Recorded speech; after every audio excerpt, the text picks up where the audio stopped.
Hey everyone, Brian from Bearable Traders. It is Sunday, November 17th. Let's go through the week that was. Take a look ahead. We've got some more earnings coming up this week. We've got a bunch of retailers, Nordy's, Home Depot, Ross, TJ Maxx, scattered throughout the week. So a lot of, yeah, like I said, a lot of retail stocks. So it's going to be interesting. Had a big week last week. Dow broke out to all-time highs. We can see here broke the 28,000 level. NASDAQ went out on the high here.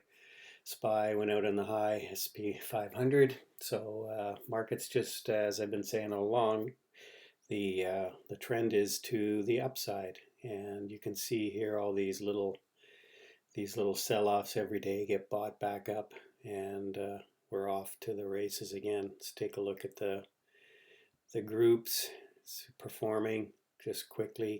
Healthcare had a big week. I think that was partly on the one day, partly because of there was a tweet about affordable care and stuff going on.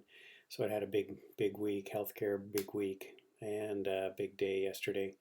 And on the month, it's been pretty strong too. So we'll see if the healthcare trade continues. I'm a little bit nervous about the healthcare trade because they tend to get beat up during election cycles, but um, seems like that's a lot in focus and it's been doing well here. So let's just take a look at the markets here. Let's start out with the transports. I'm still concerned a little bit about the transports. If you believe in the Dow theory, transports have to go higher, but you can see here, it didn't have a great day on Friday. We had a reversing day. We had a hollow fill candle, which means it opened higher, gapped up, tried to go higher, and then sold off and actually closed lower on the day. So that's not particularly a good candle, especially when you're breaking to all-time highs. And a lot of the indexes, you can see here, volume was pretty light on it. And that's going to be kind of the theme here when we look at these different indexes. You can see here we're kind of just chopping around on the 10-year. I think we're going to stay below 2%. Is honestly is where I think that's where the Fed wants us to be. And short-term rates have come up a bit, but I think the Fed's going to try to hold the line on the longer term, and 2% is probably going to be the level where they're going to keep a lid on things there. So that's a good overall thing for the market if you're long. So you can see here on the day we popped up. Weekly, you can see here we're just continuing to push higher. Volume kind of average day. Well, if you compare it to the last couple months, not much, and not some big volume like when we got we got some moves here. We got volume increasing. Smaller caps, can see here, still struggling to get through this 160 level. Tried to pop up above it this week, and you can see we got rejected again. It may continue to bounce around here, but I think the trend is probably going to be higher, unless of course we get some negative news on the China-US, because everything is hinging now, it seems like, on this China-US phase one trade deal that everybody keeps talking is going to get done. And I think probably it will eventually, but we just need some bad news and we'll get a pretty significant pullback on all these markets. The Qs, again, pushing to all-time highs. Here we go. It started lower on the week, but again, ended up higher. You can see here the volume just trending right down. And so not what you'd expect on a breakout. The SPY, S&P, again, breaking out all-time high. Volume kind of lackluster, certainly compared to the previous couple of weeks. Not that strong in terms of volume, but we're continuing to go higher. Dollar seems to be right at, pulling back here after doing some consolidation.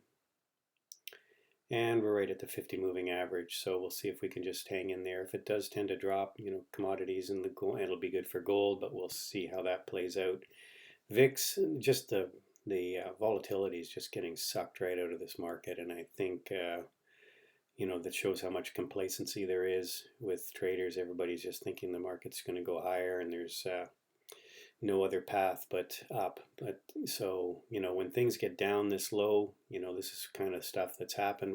We may get, there's always the potential for, some bad news, and I think we'll see something like this if we get some bad news. But again, if we get this phase one trade deal, volatility is probably just going to stay down, which, again, it's very, this market is extremely, seems to be dependent on this one event, which kind of makes me nervous being long anything or short anything.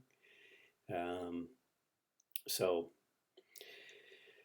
just have to keep an eye on things and keep our positions light. But if you look at, here's AMAT. We had a big, let's take a look at some of the stocks I've got on watch here. AMAT, I'm expecting AMAT for a bit of a pullback here, like we got right here. I think it's going to open, it'll try to break higher, and we may get a bit of a pullback, just like we got here on this topping candle. So I'm just thinking I'm going to be watching this on Monday, see if we get some topping action. High was close to 63. I don't think we'll get there. We'll see where we open, but I have a feeling we're going to get a pullback on this. So AMAT's kind of interesting for a pullback short. BIDU's had a nice gap up and a follow through day, and now we really pulled back, and I don't think we're going to fill a gap here. BIDU again could be interesting. Again, if we get a trade deal, this thing will probably rocket back up again, and the low here is about a 116.30 on this candle here. Today or Friday we did 116.70, so I think again BIDU could be an interesting trade against sort of a 116.70 with a stop below 116.30ish, the low of this candle here. Lift, I've been kind of watching Lift. It's kind of looks like it's chopping, so I don't really see a trade here. Nugget, I've still got a position on Nugget, took some off at 27. Was hoping it would get up here to at least to get to 28. We didn't quite make it both of these days. Came up short by about 17 cents here. About 12 cents here. Just didn't quite get to 28, and so I'm just going to I'm still hanging on to the rest, and we'll see where see if we can get a little more follow to the upside. I'll take a look at gold in a minute here, but seems to be holding this 200-day moving average at this point. That's the weekly. It's finished up on the week, but again, not great price action. ROKU, I don't know. It's just, it's crazy how much this sold off and then came whipping back up. But it didn't really even make much of a pause here at this, where I would have thought there would have been some significant resistance right at here at 150. 150, obvious number to sort of stall at, and obviously here it's where it did stall before, but it just hammered through there, and I just amazed at how this has ripped back and done it on increasing volume. So we had a big volume down day here, and then we've had some building volume coming back up. So next stop could be 160, 161, a gap fill right here, and I'd be looking for that to happen. It easily could happen on Monday. We'll see if it gaps up. Semiconductors, again, we've gotten through a lot of the semiconductor earnings, NVDA, AMAT, and it just seems like we were really kind of getting up into the higher end here, pretty extended. We may just end up doing some more consolidation along here. This was a hollow fill candle, again, sort of an indecision candle. I just don't know what's going to take this higher unless we get this trade deal. Square looks like it's about to break out here. We've got this level here, this level here. We're right on the verge of breaking out here. 64.70. We could get up to 66 if we can break through. So I'm going to be watching Square for a breakout. Next level after sort of this 66 level, could be up to this moving average 69. And again, if we get a trade deal, it'll easily get to, I'm thinking it'll easily get to 69.